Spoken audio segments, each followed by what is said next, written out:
ابھی اس نے اپنی خوابگاہ کی جانب قدم بڑھائے ہی تھے کہ اس کے ارد گرد وہی مخصوص محصور کن مہک پھیلی اور پھر پھیلتی ہی چلی گئی۔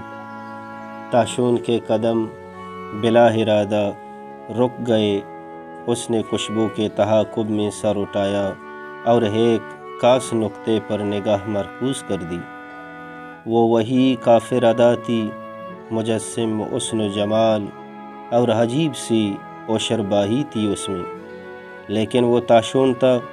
ایک عرصے سے اس کی اس اوشرباہی کو اس نے اپنے دائرے کے باہر تک محدود کر رکھا تھا، اور آنے والا بھی عجیب عاشق تھا۔ ساری خوبیاں تھی اس میں، ایک پرستار کی، ایک جان نثار کی۔ تاشون یہ بات مانتا تھا کہ وہ اس کی حد بندی سے آگے نہ بڑھی تھی، لیکن آج اس کی نیم باز سیاہ سوگوار آنکھوں میں قرب کی انجانی کیفیت معجزن تھی۔ اس کی سیاہ گنیری زلفیں آج کچھ زیادہ ہی پریشان تھیں۔ حسن و معصومیت کے اسپیکر کی آمد تاشون کے لیے کوئی نئی بات نہ تھی۔ وہ اکثر اسی طرح ایک لمبے عرصے سے تاشون کی راہ میں عائل تھی۔ تم پھر آ گئیں؟ تاشون کے لہجے میں ترشی ہی ترشی تھی۔ وہ اسے گور رہا تھا۔ تاشون کے اتنے اجنبی اور سخت لہجے پر وہ تصویر غم بن جاتی تھی۔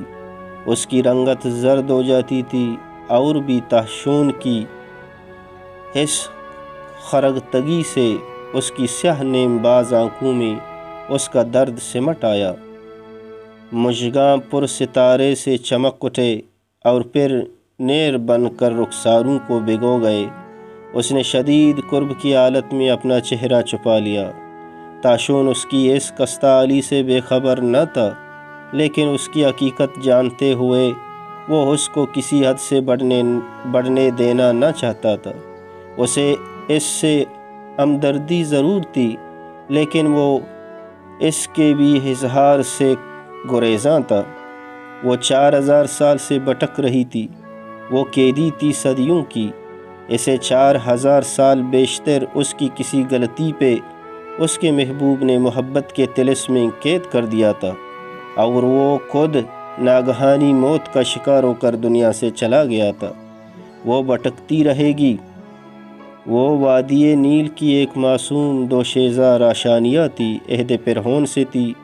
وہ بار بار اس کے سامنے آتی، روتی، سسکتی تھی، لیکن تاشون دل میں اس کا درد محسوس کرنے کے علاوہ اور کچھ نہ کر سکتا تھا۔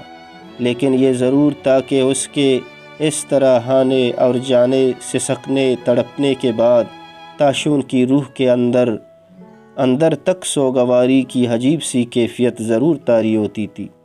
اور آج وہ اس وقت آئی جب تاشون اپنے دوست ذوالفقار یعنی زلفی کے ساتھ پیش آنے والے واقعات و مسائل سے نمٹنے کے بارے میں سوچ و بچار میں مشغول تھا۔ ایسے وقت اس کا آنا، رونا، سسکنا اس کو ایک آنکھ نہ بایا۔ خلاف معمول وہ تاشون کی حد سے زیادہ بے رخی زیادہ دیر برداشت نہ کر سکی، اور بعد صبا کے سوگوار جھونکے میں تبدیل ہو کر چلی گئی۔